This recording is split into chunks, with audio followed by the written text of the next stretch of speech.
Destination New York, un voyage de 7 heures qui nous conduit au cœur d'une métropole de plus de 8 millions d'habitants, que tout le monde connaît partiellement, avec ses nombreux clichés véhiculés par la télévision et le cinéma.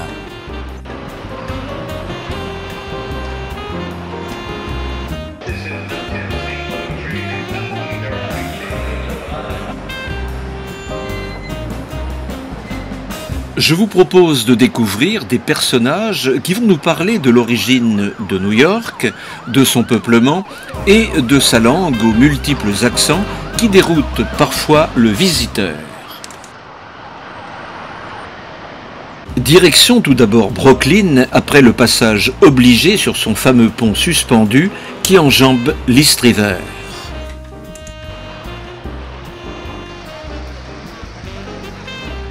Brooklyn, dont on aperçoit la skyline à la nuit tombée, cohabite avec des maisons de type victorien qui nous rappellent l'arrivée des Britanniques et de leur langue anglaise vers 1664. Pour en savoir plus sur Brooklyn, rendez-vous est pris avec Silali Merlis, historien local, sur le flea market du quartier. My name is Merli.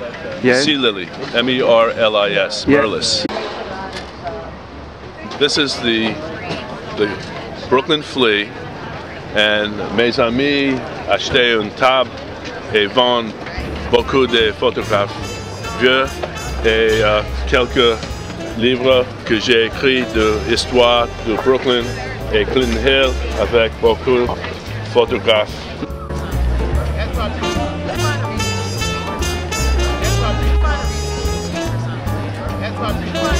A lot of pictures.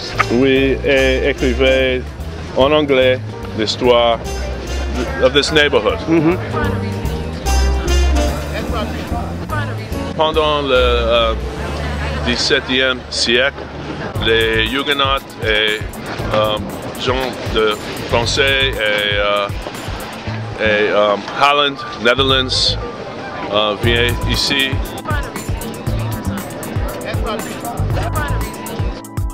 Fermiers, farmers, right?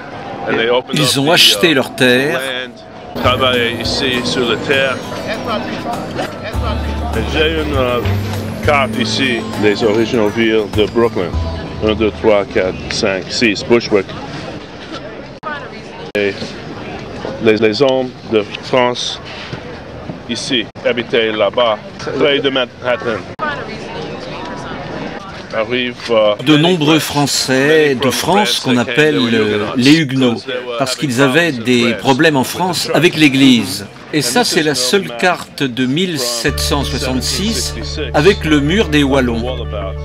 C'était des Wallons. Ils parlaient le wallon, une langue de Belgique, et c'est pour ça qu'on a encore le mur des Wallons, c'est là que la marine s'est installée. La statue de la liberté devient au XIXe siècle le symbole d'une nouvelle émigration s'ajoutant à celle des Huguenots protestants établis sur Brooklyn au XVIIe siècle. Des bateaux entiers en provenance d'Europe de l'Ouest et des pays de l'Est vont déverser sur New York près de 5000 émigrés par jour, vêtus de leurs habits traditionnels et d'un pauvre pactage résumant en quelques valises l'essentiel de leur passé. La skyline de Manhattan leur apparaît en filigrane depuis le quai de débarquement, comme un miroir aux alouettes, leur envoyant l'image positive d'un avenir meilleur. L'émigration n'est pas seulement une fuite, mais un nouveau départ au pays de la liberté, en recherche de travailleurs pour ses terres, ses usines, son chemin de fer.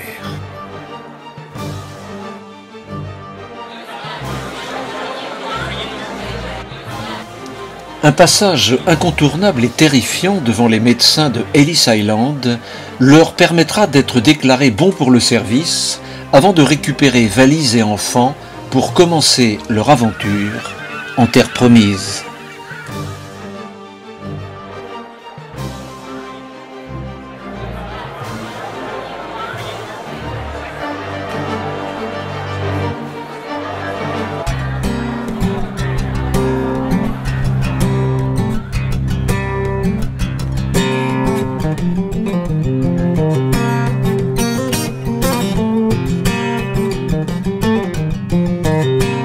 pénétrons ici dans le Lower East Side, où vont résider les émigrants d'Europe de l'Est dès 1880. Longtemps habité par une population ouvrière et défavorisée, c'est là, non loin de Little Italy, qu'Al Capone fait ses premières armes. Ce quartier reste à certains endroits un centre de la culture juive issue de l'Europe de l'Est. Près de 540 000 juifs s'y sont implantés dès 1910.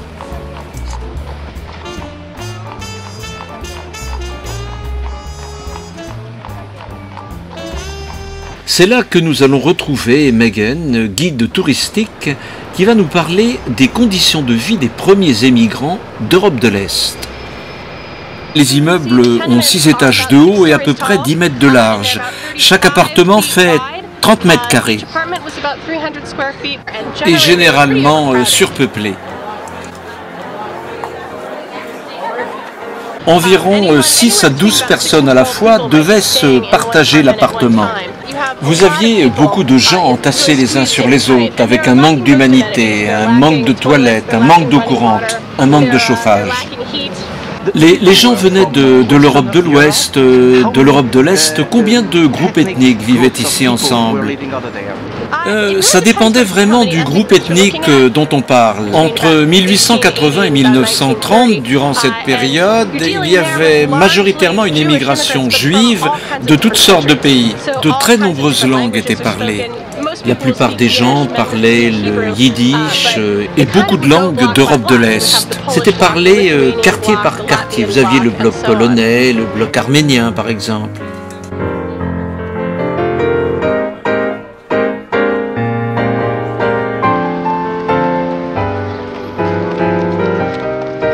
Beaucoup d'usines fabriquaient des vêtements, des jupes par exemple.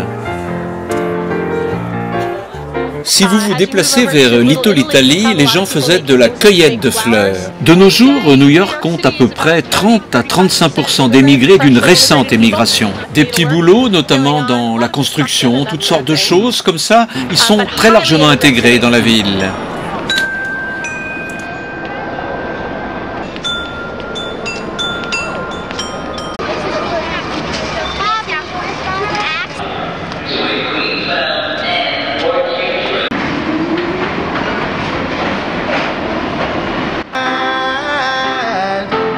Petite pause musicale avec notre chanteur de blues qui symbolise la liberté retrouvée des Noirs américains. La musique adoucit les mœurs et le bruit infernal du métro.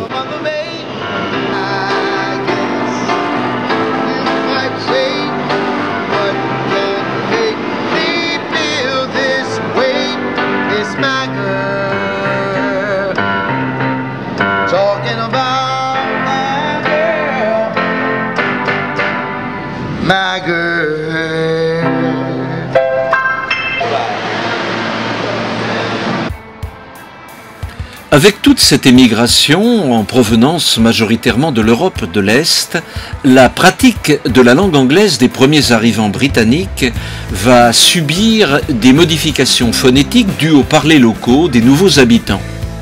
Ces derniers vont faire évoluer la musique de la langue anglaise vers de nouvelles intonations et de nouveaux accents qui, parfois encore, rendent la compréhension difficile pour les visiteurs étrangers.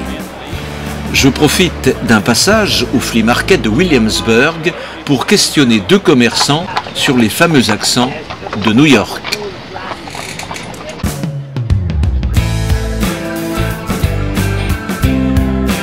Oui, c'est un non-accent.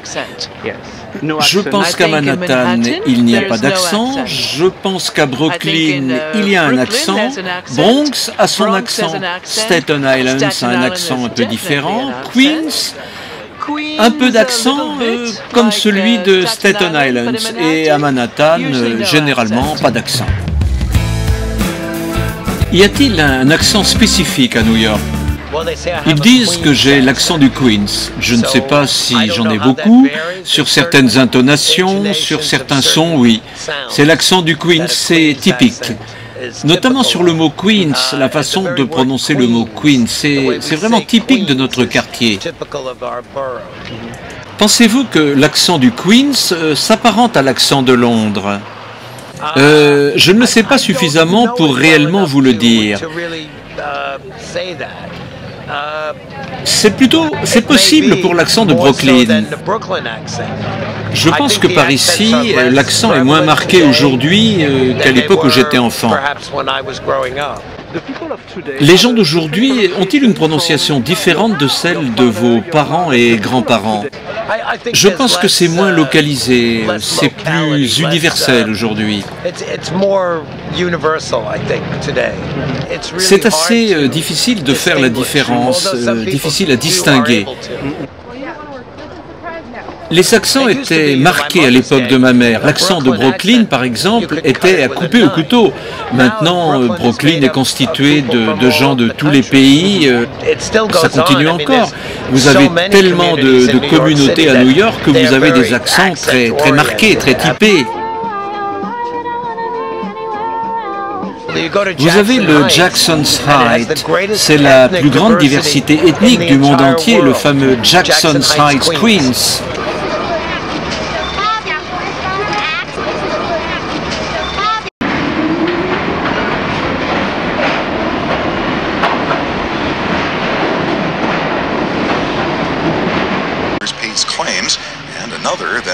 Comme on l'entend sur cette radio locale, l'accent américain de New York a sa spécificité, héritée des habitudes articulatoires des premiers colons britanniques, notamment des milieux puritains, arrivés sur Manhattan au XVIIe siècle et qui ont introduit une prononciation nasalisée.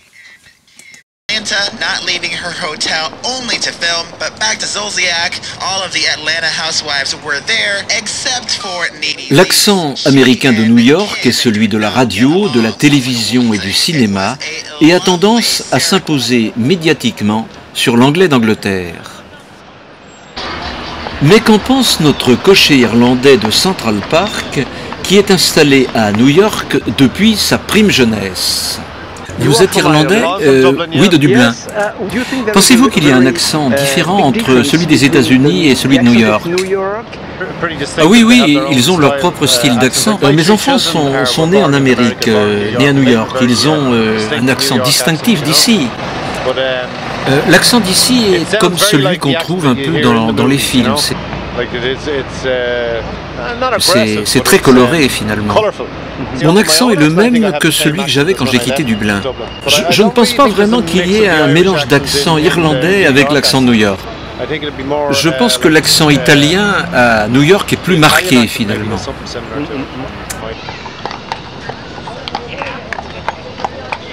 Vous pourriez nous imiter l'accent de New York pour voir? L'accent de New York, vous voulez dire quelque chose de populaire comme... C'est mon oreille de toute façon. La reconstruction des tours du World Trade Center ne doit pas nous faire oublier le courage des 343 pompiers de New York décédés dans l'attentat du 11 septembre 2001. 40% d'entre eux étaient d'origine irlandaise. Dans cette émigration du 19e siècle, nombre d'Irlandais sont devenus pompiers et policiers, des métiers difficiles que personne ne voulait entreprendre à l'époque.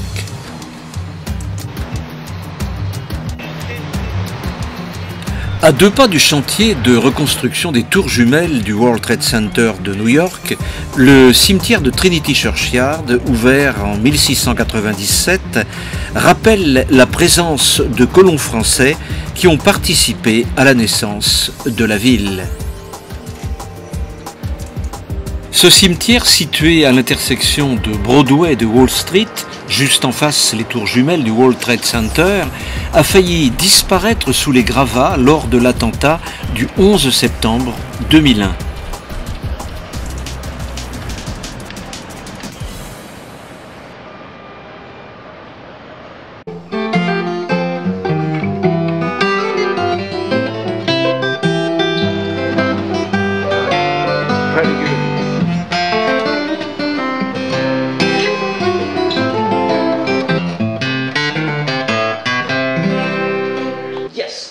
Cette musique est un tube classique appelé le Black Dog Blues. C'est un arrangement qui a été fait et refait, fait et refait, fait et refait au fil du temps par quelqu'un. Marcel Dady, le joueur de picking, était connu ici à New York? Oui, par tous les joueurs de picking, certainement. C'est une musique qui venait d'Europe, c'est un genre traditionnel de type picking qu'on connaît ici. Le picking style est très connu, je crois, à New York. Oui, nous avons ici à New York une grande tradition de cette musique avec le révérend Gary Davis. Tous les grands musiciens s'en sont inspirés. My pleasure, anytime.